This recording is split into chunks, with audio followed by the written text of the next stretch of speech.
Okay, तो आज हम लोग पढ़ेंगे रेपो रेट और रिवर्स रेपो रेट के बारे में। और अगर रेपो रेट में इंक्रीज़ करते हैं तो उससे क्या फ़ायदा होता है, रिवर्स रेपो रेट में इंक्रीज़ करते हैं तो उससे क्या फ़ायदा नुकसान होता है, ये सब के बारे में बात करेंगे, ठीक है। तो स्टे ट्यून्ड। तो रेपो रेट पहले बात करते हैं। रेपो रेट का मतलब होता है रीपर्चेज एग्रीमेंट, मतलब फिर से खरीदने का एक एग्रीमेंट, ठीक है। तो रेपो जो है वो एक शॉर्ट टर्म और कोलैटरल बैक्ड बोरोइंग, मतलब अगर दोनों दो पक्ष के बीच में अगर उधारी ले लें, बोरो कर लें, और दोनों के बीच का अगर उसमें इंटरेस्ट हो और छोटा समय के लिए लें तो उसको बोलते हैं हम लोग रेपो, ठीक है। लेकिन अगर उसमें इंटरेस्ट रेट अगर चार्ज करेंगे तो उसको हम लोग बोलेंगे रेपो रेट, ठीक है। अब बात करते हैं हम लोग इंडिया के बारे में। तो इंडिया में जो रेपो रेट है उसका मतलब होता है ऐसा रेट जिसके ऊपर रिजर्व बैंक ऑफ इंडिया दूसरे कमर्शियल बैंक को पैसा देता है, ठीक है। लेंड करता है, मनी उसको उधारी देता है अगर उसको उस बैंक को फंड की कमी हो गई। मतलब अगर कमर्शियल बैंक है उसके पास पैसा की कमी हो गई है, ठीक है, तो आरबीआई क्या करेगा, उसको पैसा देगा लेकिन उस पर कुछ इंटरेस्ट चार्ज करेगा। तो इस ऐसे इंटरेस्ट को बोलते हैं रेपो रेट, ठीक है। अब कमर्शियल बैंक जो है वो रिज़र्व बैंक ऑफ इंडिया को अपना सिक्योरिटीज़ दिया, एसडी जो करता है वो सिक्योरिटी डिपॉजिट जो होता है वो बेच दिया, अपना बॉन्ड्स बेच दिया, ठीक है। और जिसके बाद वो बोलता है कि रिज़र्व बैंक ऑफ इंडिया से कि हाँ, हम आपसे बाद में खरीदेंगे, ठीक है, हम आपसे बाद में उस चीज़ को खरीदेंगे, ठीक है। और वो जो रिज़र्व बैंक ऑफ इंडिया बोलता है ठीक है भाई आप हमसे खरीद लीजिए बट उसके साथ आपको इंटरेस्ट लगेगा। तो ऐसे इंटरेस्ट तो कमर्शियल बैंक बोलता है ठीक है हम आपसे इंटरेस्ट लेकर के वो सामान खरीद लेंगे। मतलब कि कमर्शियल बैंक के पास पैसा कम हो गया, उसके पास कुछ पहले से एसडी था, सिक्योरिटी डिपॉजिट था, तो वो सिक्योरिटी डिपॉजिट और बॉन्ड्स बेच दिया रिजर्व बैंक ऑफ इंडिया को, ठीक है। और रिजर्व बैंक ऑफ इंडिया कुछ पैसा उसको दे दिया, तो बोला हम आपको पैसा कर्जा दिए लेकिन इसमें कुछ इंटरेस्ट लगेगा। तो कमर्शियल बैंक बोला ठीक है हम आपको इंटरेस्ट और पैसा के साथ वो जो पैसा होगा वो आपको हम दे देंगे, ठीक है। तो इसको बोलेंगे हम लोग रेपो रेट। अब बात करते हैं रिवर्स रेपो रेट का। तो रिवर्स रेपो रेट जस्ट उल्टा हो जाएगा, ठीक है। इसका मतलब reserve bank of India commercial bank of India से कुछ पैसा, कमर्शियल बैंक जो भारत में काम करता है उससे कुछ पैसा उधारी ले लिया, ठीक है। तो मतलब क्या हुआ कि कमर्शियल बैंक के पास ज़्यादा पैसा हो गया, ठीक है, कमर्शियल बैंक के पास ज़्यादा पैसा हो गया और वो रिजर्व बैंक ऑफ इंडिया को अपना पैसा दिया है रखने के लिए।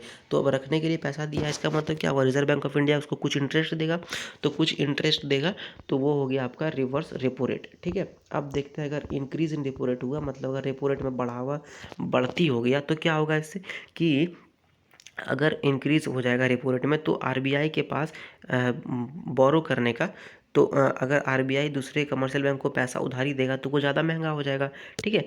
अब ज़्यादा अगर महंगा हो जाएगा तो क्या होगा, कमर्शियल बैंक कम पैसा लेगा आरबीआई से। अब अगर कम पैसा लेगा तो कम पैसा लेने के कारण क्या होगा, लोन्स भी कम उठेगी, ठीक है। अब लोन्स ज़्यादा महंगा हो जाएगा तो लोन्स महंगा होने के कारण क्या होगा, कम लोन्स अप्लाई होगा, ठीक है।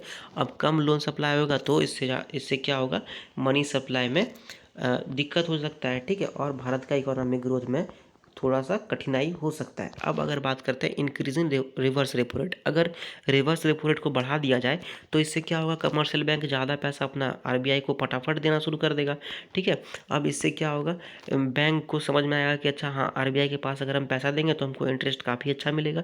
इससे क्या करेगा, बैंक अपना इन्वेस्टमेंट जो है वो आरबीआई को डालना शुरू कर देगा, ठीक है।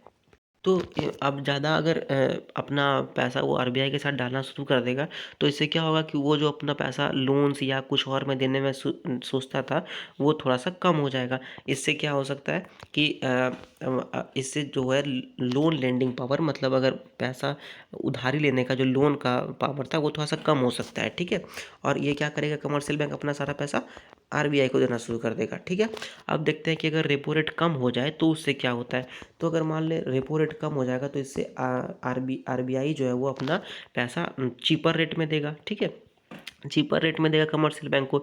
इससे क्या होगा, लिक्विडिटी बना रहेगा, मतलब पैसा का फ्लो बना रहेगा, ठीक है। और पैसा का फ्लो बना रहेगा तो इससे जो उधारी लेने वाला कंज्यूमर्स है, कस्टमर्स है, लेंडिंग रेट्स जो है वो कम हो जाएगा और इससे लोन्स जो है वो सस्ता हो जाएगा। लोन्स जैसे सस्ता होगा तो आदमी ज़्यादा खरीद सकता है, ज़्यादा उधारी ले सकता है और जिससे क्या होगा कि इकोनॉमी जो है वो बेटर हो सकता है, ठीक है। मतलब अगर इकोनॉमी फंसा हुआ है तो आप क्या करिए, रेपो रेट को कम कर दीजिए, ठीक है।